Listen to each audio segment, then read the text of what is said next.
Welcome back to How to Fix Democracy, the world's longest running show. I'm exaggerating perhaps, but certainly one of the world's longest running shows on the problems of democracy in the 21st century. In our fifth series, we've been focusing on the last 100-year history of American democracy. And there is one perhaps conventional narrative of American democracy, which is that over the last 100 years, more and more people have been included in that democracy, from women to African Americans to different peoples of different ethnicities and perhaps sexualities and genders. My guest today, James Kirchick, is an authority on the history, not just of American democracy, but the history of American democracy in Washington, D.C., when it comes to gender and sexuality. Jamie, welcome to How to Fix Democracy. Thanks for having me.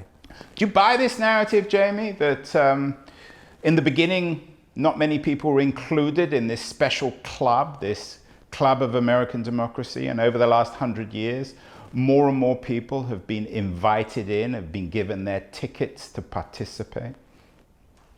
I think generally that's true, and it hasn't been an entirely linear progression. There have been fits and starts along the way. But as far as gay people are concerned, it's really night and day when you look at what the situation was, the legal status for gay people, say 100 years ago. Gay people were, their existence was essentially illegal. Homosexuality was illegal. Sexual acts between people of the same sex were illegal in every state in the country. Homosexuality was considered a mental illness by the medical establishment, and gay people suffered all sorts of horrific medicalized tortures, lobotomies, chemical castrations. They were committed to insane asylums. And it was also, it was against the law, it was a mental disorder, and it was condemned by every religion in the country, and really every institution in the country, organized religion, but also in the media, such that there was no such thing really as an openly gay person, certainly not in public life. And that doesn't really begin to change until around the 1960s. So this is a relatively short period of time in which we're talking about that gay people have really begun to be included in American democracy. How did it play out, Jamie, on the African American front, of course? It was determined by skin color, although some people, of course, passed for whites or vice versa. But when it came to sexual identity, were there people in the 1920s and 30s and 40s and even 50s who lost the vote because of their sexual preference? No, gay people did not, you could hide your homosexuality, right? So gay people were not denied that aspect of participation in democracy. But there were no openly gay public officials. You could not hold a job in the federal government officially from 1953 onwards. That's when President Eisenhower, April 1953 is when President Eisenhower signed an executive order banning anyone found to possess or be guilty of sexual perversion from holding a job anywhere in the federal government or with any federal contractor, right? So this is during the Cold War. That's a huge part of the American economy. And it wasn't until 1975 that ban was partially lifted in terms of the federal civil service, and it wasn't until 1995 that Bill Clinton lifted the ban on gay people serving in or being able to possess a security clearance. But the numbers are unclear, but there were, at least 10 to 20,000 perhaps people lost their jobs as a result of these purges. Hundreds of thousands of gay people were arrested for same-sex activity or holding hands in public or dancing with a member of the same sex. The government really went full throttle on this. And I would actually say that being a gay person in this city in Washington in the early decades of the Cold War was quite similar to being, say, a dissident in a East Bloc communist country, just in terms of the government surveillance and the full-bore attempt to eliminate people and to control their lives. Jamie, might one describe then the American democracy of the post-Second World War age, the democracy of the Cold War, as a straight democracy? It was very much tied up with not only, I would say, traditional notions of heterosexuality, but also masculinity and patriarchy, frankly, right? I mean, there were extremely few women in any sorts of positions of authority. In fact, there were none, really, in this town until quite late in the 20th century. I mean, FDR was the first president to have a woman in his cabinet, Frances Perkins, Secretary of Labor. And then from FDR really until Bill Clinton, every president would have a token woman in the cabinet, usually in Health and Human Services or something soft, like one of those departments. And it really isn't until the Clinton administration that I would say the role of women in the federal government and all sectors of the federal government really improves. From the First Lady, Hillary Clinton, who revolutionizes that office, all the way down. You had multiple female cabinet secretaries, the first female Attorney General, and Janet Reno, the first female Secretary of State, Madeleine Albright, the first female White House Press Secretary, Dee Dee Myers. 1992, I believe, was the same year that President Clinton won the presidency. Was also dubbed the year of the woman in Congress, because more women had been elected to Congress that year than ever before. And I don't think it's a coincidence that President Clinton is also the first president to openly appeal to gay people while running for president. Up until that campaign in '92, gay people were targeted. They were the enemy, or they were ignored. I mean, at best, they were ignored in presidential campaigns. And it's not until President Clinton, when he's about to clinch the Democratic nomination in 1992, he gives a speech in Los Angeles where he openly appeals to the gay community for votes. And then after he's elected, there's an active attempt to actually recruit people, gay people, to work in the federal government. So it's really a sea change from decades of exclusion and purges to then one of openness. And there are problems with the Clinton administration, obviously, when it came to gay rights. We all know about Don't Ask, Don't Tell. There was the Defense of Marriage Act, which he signed, right? But in terms of the broader culture, I think the Clinton administration in the 90s were a very significant period in American history in terms of the role of both women and gay people in our federal bureaucracy and in our federal center of power. I want to get to the Clinton period later, but let's still focus on the period, this straight democracy after the Second World War, this age of surveillance and of gendered or sexual repression. This is a speculative question, Jamie, and no one, of course, would ever know the answer, but you've probably given it some thought. There were many gay American citizens who voted in this democracy, this straight democracy. In your sense, when they went to the polls, when they were given the choice between a Republican and a Democrat, when they were voting for or against Harry Truman or Dwight Eisenhower, were they voting in part as gay people? And was it a form of resistance? You mentioned the repressive quality of American democracy in the post-war age. Was it rather like a form of dissidence in Soviet-occupied Eastern Europe? Homosexuality does not become a left-right partisan political issue really until the 1970s or even the 1980s. And the reason for that is because prior to this time, it was such a taboo subject, and both parties and politicians of both left and right political persuasions were what we would consider today to be anti-gay. The first outing in American politics, that's the forced revelation of someone's sexual orientation against their will, was in 1942, a couple months into the Second World War, and it was by liberals of a conservative Democratic senator, David Walsh from Massachusetts. He was a critic of FDR, and he was outed by the New York Post, which was a liberal newspaper at the time, because he was a critic of FDR. And he was said to have been frequenting a male brothel in Brooklyn. And then during the Alger Hiss Whittaker Chambers case, which is the great big spy drama of the early Cold War, you had the forces of Alger Hiss, who was the great progressive, liberal, hero, man of the Eastern establishment. He and his defenders were quietly accusing Whittaker Chambers, his conservative ex-communist accuser, of being a homosexual who had an unrequited love for Alger Hiss, and that was why he made these accusations that Alger Hiss was a Soviet spy.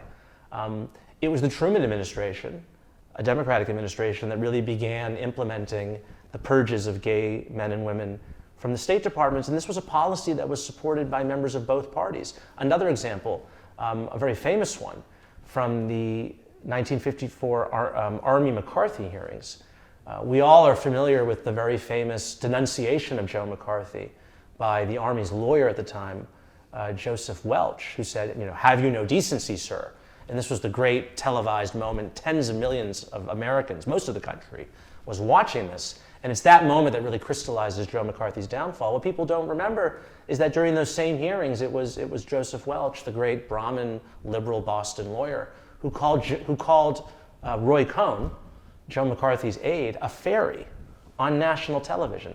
So liberals, conservatives, Democrats, and Republicans, all of them were homophobic, if we can use that term. They all believed that gay people were sick. For the most part, they all supported policies to exclude them from the federal government. And it really isn't until after gay liberation, we had the Stonewall Uprising in New York City in 1969, you had gay people really coming out of the closets in appreciable numbers. We see gay communities, sort of subcultures, growing in cities like New York and San Francisco. It really isn't until then that you see the left of the Democratic Party, I would say, a handful of members on the left of the Democratic Party, people like Bella Abzug in New York, who first introduces a non-discrimination bill in Congress in 1974. You see openly gay people running for office, which doesn't happen until the 1970s. The first openly gay person to run for Congress was a man named Frank Kameny, who ran here in Washington, D.C. Then, very famously, there's Harvey Milk on the San Francisco Board of Supervisors. So once gay people start coming out of the closet and they start making political demands, it's mostly on the left of the Democratic Party where they're seeing their support. Let's not forget, there was a liberal wing of the Republican Party back then, just as there was a conservative wing of the Democratic Party. So there was support for early efforts for gay rights on both sides of the aisle. But really, when this issue becomes a national political issue is in the 1980s, because you have the Christian right increasing their influence over the Republican Party. They're crucial in Ronald Reagan's election in 1980. And you have this backlash to the gay liberation movement of the 1970s. And there's a backlash in the form of Anita Bryant, who's she's the Citrus spokeswoman, gospel music singer, who wages a campaign to repeal non-discrimination laws protecting gay people. It's called the Save Our Children campaign, because gay people were supposedly pedophiles. So this is part of that backlash. And then you have AIDS in the 1980s. And it's really in the 1980s that homosexuality becomes, you could say, more of a left-right issue, which is not to say that there weren't many gay conservatives and gay Republicans. And I have a whole section in my book on the Reagan administration, and I write about the many gay people, mostly gay men, who were operating at very influential high levels of the Republican Party and the conservative movement during the Reagan era. Let me revise the question, Jamie. You've talked about coming out of the closet, you've talked about gay identity as a taboo. When I asked you the question, I didn't necessarily mean were they going to vote right or left. But when gay people were voting, you've read a lot of the memoirs of people who came out of the closet later. in terms of democracy, in thinking of themselves as citizens, Yes. did they think of their sexuality, or was it in many ways, even for them, a kind of taboo? Well, this may interest people, but I think the clearest example of what I can say in response to your question was that there were a number of gay men in the 1960s who were actually supporters of Barry Goldwater in 1964. They were libertarians. Harvey Milk was. Before Harvey Milk became a kind of left-wing progressive hero in San Francisco in the late 1970s, he was a Goldwater Republican in the 1960s. And there were a number of other similarly situated gay men. I think the reason for that is, unlike African Americans who needed the federal government to basically help their cause, right? Because they had these state governments that were not letting them vote, that were really blocking their civil rights. And so they needed to call upon the federal government to intervene to enforce the civil rights laws. If you were a gay person, and particularly a gay man in America in this time, the government was your enemy. It was the federal government that was reading your mail, that was impounding gay publications in the mail, declaring them obscene. It was the federal government that was raiding your bars. It was the federal government that was arresting you in public places where gay men would often gather to have sex or just to meet one another. They were arrested for loitering. This goes back to the point I was making earlier about being a dissident in a communist country. For many gay men, that's what it felt like. And so you see among a number of gay men of this generation, and I'm not saying that this was a vast amount of people, because I don't think most gay people had a political consciousness in this period. But some of the men I interviewed for this book, they strongly identified as libertarians, and they wanted smaller government. We wanted individual rights, individual freedom, the ability to pursue our own lives, free of government intervention. And for a number of them, that translated into Barry Goldwater. And in fact, Gore Vidal, in his novel Myra Breckinridge, which is about a transgender character, he actually has a line in there where he says, all the rent boys were for Goldwater. Sort of makes sense, right? They're sex workers. They would vote for the guy who's going to keep the government off their backs, so to speak. So there are sort of hints of this that I picked up in literature and in interviewing some gay men in that era. I wonder whether in the J. Edgar Hoover story and the narrative, this odd narrative, that we can begin to make sense of the paranoia of post-war American politics. You talked about McCarthy and McCarthyism and the paranoia against communists, imagining, if not gays under every bed, reds under every bed. You mentioned the Gage book, and I think Gage, in her magnificent biography of J. Edgar Hoover, notes that whilst Hoover was cleverly sidestepped a lot of the anti-gay regulation, it somehow brought out all his paranoia about communism. Is there a weird kind of symmetry between the overt anti-communism of the post-war age in the Cold War period and a more muted anti-gay agenda? Well, I think in the public imagination, communists and homosexuals were both seen as being similar for a number of important reasons.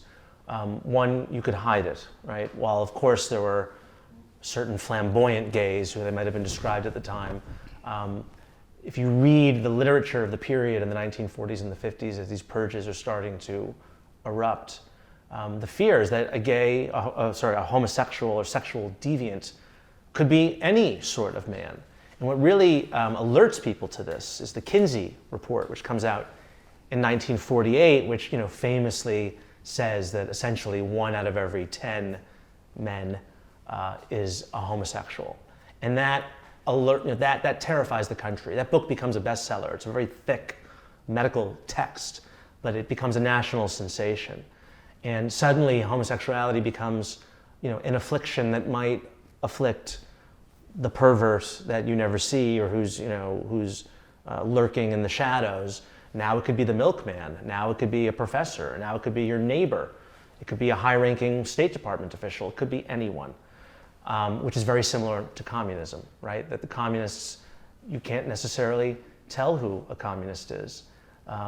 It could be someone like Alger Hiss. It could be someone who was well-educated, had, born with a silver spoon in his mouth. There was no one more establishment-like than Alger Hiss, right? And so the Alger Hiss case comes at around the same time as the same year as the Kinsey Report. It's 1948. So that year is very important, very crucial. John Cheever actually wrote in his diaries that 1948 was the year everyone was obsessed with homosexuality. And just to clarify, the Kinsey Report suggested that 10% of anyone, Americans or otherwise, were gay. white men. It was only white men that the survey. And this was speculative, that 10% of them were gay. It basically said that from the ages of 18 to 45, that they are either mostly or exclusively had sexual relations with other men. It also reported that a third of men had a same-sex sexual experience over some period of their life, whether that was in childhood or maybe they had a one-off experience in adulthood. Basically what it says is that homosexuality is a lot more common than we had thought it was here in America. And this was a subject that people did not talk about. You have to understand, I mentioned earlier the first outing in American politics of David Walsh. The New York Post never used the word homosexuality in its reporting. There were all these hints. He was found, or he was spotted at a house of ill repute that only served men. Right? All these terms were used, and in fact, one of the senators, when they were debating this on the floor of the Senate, he referred to it. He said, "Senator Walsh has been accused of a crime too loathsome to mention in the presence of ladies and children here in the Senate." There's the famous quote from the Oscar Wilde case, "The love that dare not speak its name." That's how homosexuality was treated in America, right? So to all of a sudden have in 1948 this report come out saying that 1 out of every 10 American men is afflicted with this disease, crime, sin. Although Kinsey didn't actually use the term afflicted, of course. No, that's how it was perceived. Kinsey was quite open to this, and in fact he had homosexual experiences himself, as we now know. But certainly that's how the report was greeted. I don't think that's certainly not how he wanted it to be greeted. He was quite progressive, if that's the word you can use. I think he was actually quite licentious himself, but certainly the report was received by the American public with terror, mostly, for the most part. Let's fast forward to the 60s, where the taboos of homosexuality and of marriage were challenged on lots of different fronts. How does let's call it the gay civil rights movement, fit into this? Bobby Kennedy, of course, the hero of the left, used to call, and he was his brother's attorney general, used to call J. Edgar Hoover J. Edna Hoover. So anti-gay discrimination wasn't just, as you've mentioned earlier, on the right.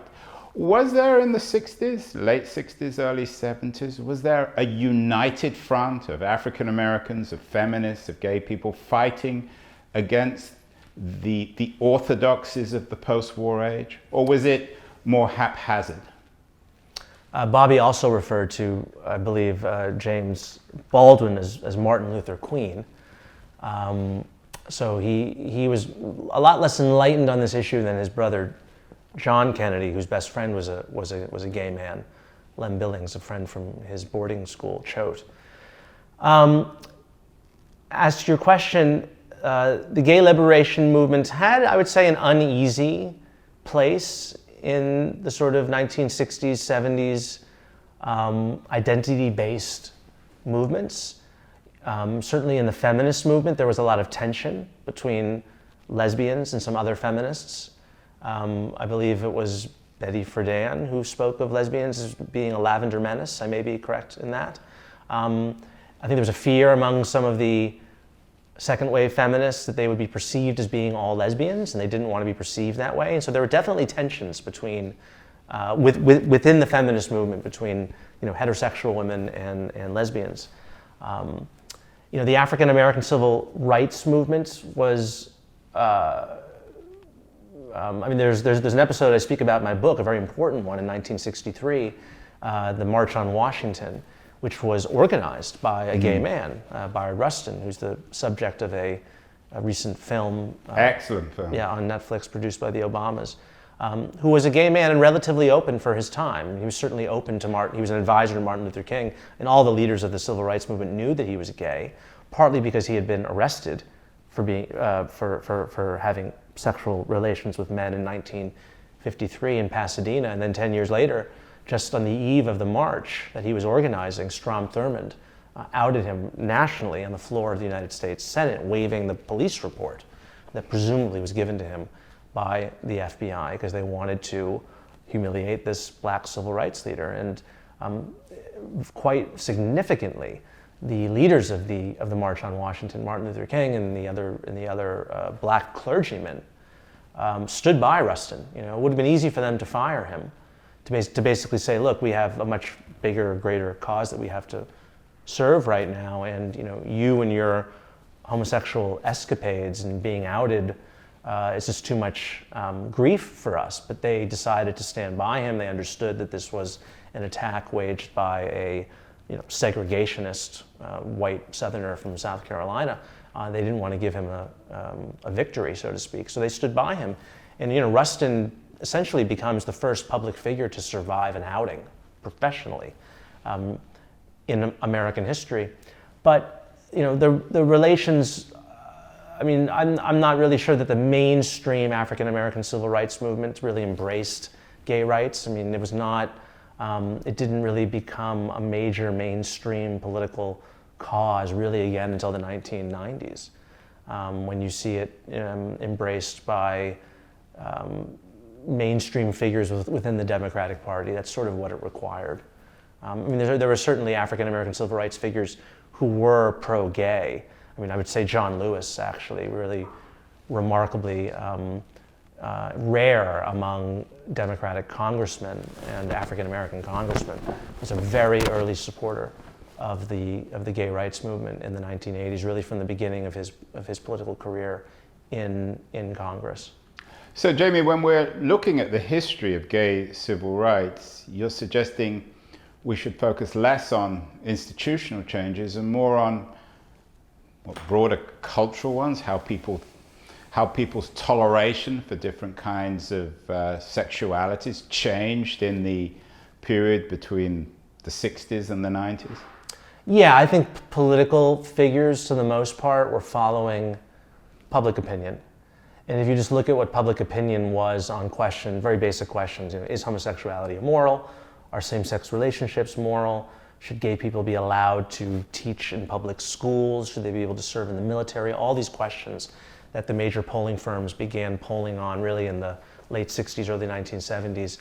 It's such a marked increase over time, right? So, and that has a lot to do with the culture. You see openly gay celebrities, openly gay people on television, but also just in everyone's personal lives, right? Openly gay family members. That begins a real revolution in American consciousness. So that over this period of decades, you see what pollsters describe now, 50, 60 years later, as the most significant shift on any social issue in American history is on this question of homosexuality. You look at abortion, it's been 50-50 essentially, right? Between generally pro-life, generally pro-choice. That goes back to Roe versus Wade. That question really has not changed. People would have thought, young people are more progressive, they're going to be more liberal on certain issues, but as over time they become more conservative, and we've seen that often on issues like abortion. But in homosexuality, that has not been the case. This has really been a singular shift that's not comparable really to any other, in terms of the size and the scale of the shift. It's been more dramatic than any change on any other issue that pollsters question.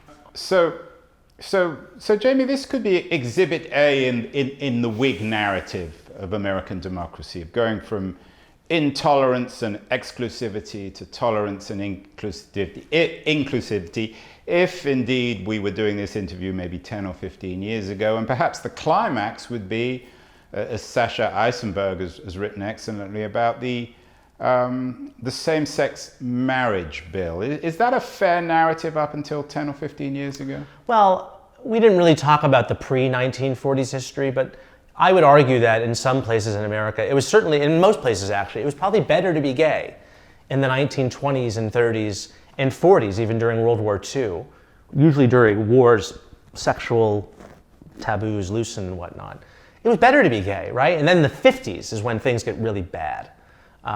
So it's not, again, it's not a complete linear progression. You only need to look at gay life in Weimar, Berlin, right? Which was, I mean, even today people look back with envy on what it was like in Weimar, Berlin. And then obviously things got a lot worse.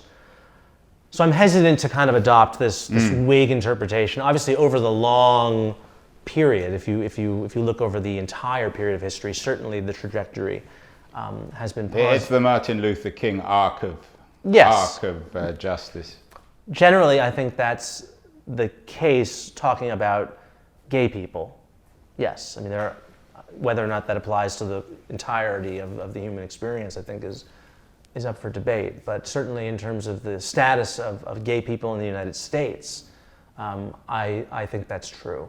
And I advise against some other commentators and organizations who are looking at some of the backlash and the debate over transgender issues now, making claims that the LGBT community has never faced such hardships before. In fact, the leading LGBT organization has issued, last summer, they issued a national state of emergency for LGBT Americans for the first time in this organization's 40-year history. I find that really alarmist, and just, as anyone listening to this interview could understand, I find that to be incredibly historically ignorant.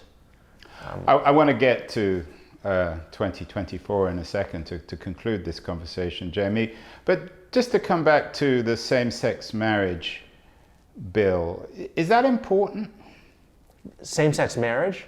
I think it was fundamentally important not only to gay Americans that they be treated equally, but also to straight Americans to understand that their gay citizens, their gay fellow citizens are equal, because marriage is such an important institution in America. Even though you could say marriage rates are declining and people are getting married later, I still think in the American consciousness, in the American understanding of what it means to be a citizen, that the right to be married is such an integral part. It's how families are formed. I mean, you grow up as the product of two people who are in some form of union. And for gay people to be allowed into that, I think was extremely important. And this isn't to say that all people have to choose it. But we do in American society, for better or worse, we do privilege marriage. There's all sorts of tax benefits, certainly, that come with marriage. But it's also the ideal that we encourage people to enter into married relationships. And all the social science, I think, proves that married people live longer, they're happier, I'm not an expert on this, but that does generally tend to be the case. Certainly the children of parents who are married have a better shot at life than parents who grow up in single parent households. And so marriage is a very important institution in American culture. And for gay people to have been excluded from that, I think was a real stigma. And I can certainly recall, and I know a lot of gay men of my generation, and I'm 40, and so I was growing up and realizing that I was gay at a time when gay marriage did not seem like a possibility. One of the earliest realizations that I had as a gay man coming to terms with his nature was that I would not ever be able to be married. Right? That this institution that all my friends, all my peers would be able to participate in, and that was so fundamental to me. It's so fundamental to my society that I was growing up in, that I would be excluded from that. And that had a profound effect on gay people for many, many years. And fortunately, that's not the case anymore. You know, young people now growing up, you talk to them straight or gay, the idea of same-sex relationships to them is not remarkable. It's neither, you know, it's neither bad nor is it particularly good. It's just there, it just is, which is what I think it should be. The American dream then is open to everybody. In 2024, Jamie, as America appears at least more and more divided, is the same-sex marriage bill and this seeming openness to sexual identity and citizenship in America, is that an example of how Americans can theoretically come together in the future? I actually think that on the issue of homosexuality, same-sex marriage, equal rights for gay people, it's one of the very few issues in this country where there is broad-based bipartisan agreement. You can look at the polls. Over 70% of Americans, including a majority of Republicans, support gay marriage. They support equal rights for gay people. They also support equal rights for trans people, by the way. So the debate that exists around LGBT today really has to do with a very narrow sliver of what I consider to be controversial issues, rightly controversial issues. But as for the rest of the suite of issues concerning gay Americans, gay equality, I think that that's been settled. I do not at all fear that the Supreme Court will overturn the gay marriage decision. There's nothing like, nothing even close to a majority. Maybe two of the justices, maybe Alito and Thomas, would support overturning it, but even if a case reached the Supreme Court, there's no chance that it would be overturned.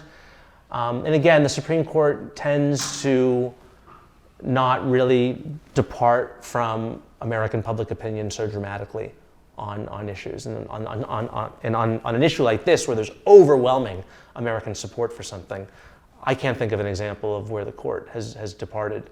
So I'm not concerned about the status of gay rights in this country. And Donald Trump, for all his faults, and Lord knows I've harped on his many faults over the past 8 years. This issue isn't one of them. I mean, he's really, he has gay advisors. He supported gay marriage when he was running for president. I don't see this as an issue in this upcoming presidential campaign. What about evangelical Christians, who are increasingly powerful, at least within the Republican Party, and very supportive of Trump himself? They are, but on the issue of gay marriage, young evangelicals are pro-gay marriage and more pro-gay than their elders. And I see no reason why that would change as they get older. I would say that's one of the last pockets, really, of resistance. But again, I don't really see as a gay man in America how my rights are being threatened. So the story ends well, Jamie. At least in 2024. This particular story ends well. There's a lot that's going wrong in the world and in this country right now. But on the question of gay equality and the status of gay people in America, I think it's a largely positive story, absolutely. And finally then, what can we learn? Why, as America, or many Americans, want to come together? They fear civil war, they fear discord. What is the headline of this narrative? What's the moral? The victory that I've spoken to today, this incredible transformation of people who were relegated to the shadows and despised and really spat upon by their society, that amazing transformation to now being full and equal citizens, it's really only possible in a liberal democracy that jealously protects freedom of expression. The first demonstration for gay rights in this country was not the Stonewall Uprising, was not at a bar in Greenwich Village. It was just a couple blocks from here outside the White House in 1965, where a group of 12 gay men and lesbians stood outside with signs saying equal rights for homosexuals. They were dressed in suits and ties, and the ladies had to wear skirts below the knee and flat flat shoes, and they were demonstrating for equality. And this was a cause that the vast majority of the American people thought was sick and disgusting and perverted and maybe even treasonous, right? But they had the right to demonstrate. They had the right to express their opinion. And they used that right over the ensuing decades, and they came out of the closet, right? On a personal, individual level, gay people were able to express themselves, and they were able to change hearts and minds, and it took decades. And I don't think that it's a coincidence that if you look at the worst places to be gay in the world today, you look at Russia, you look at large swaths of the Muslim world, you look at Uganda, places in Africa. These are all countries that don't protect freedom of expression, and they're largely authoritarian, or in some cases totalitarian societies. And so I think equal rights for gay people and dignity for gay people goes hand in hand with liberal democracy. It's the American dream. If you want to put it that way, sure. Well, Jamie Kirchick, honor to have you on How to Fix Democracy. It's so nice to have a positive message in these dark times. Thank you for having me.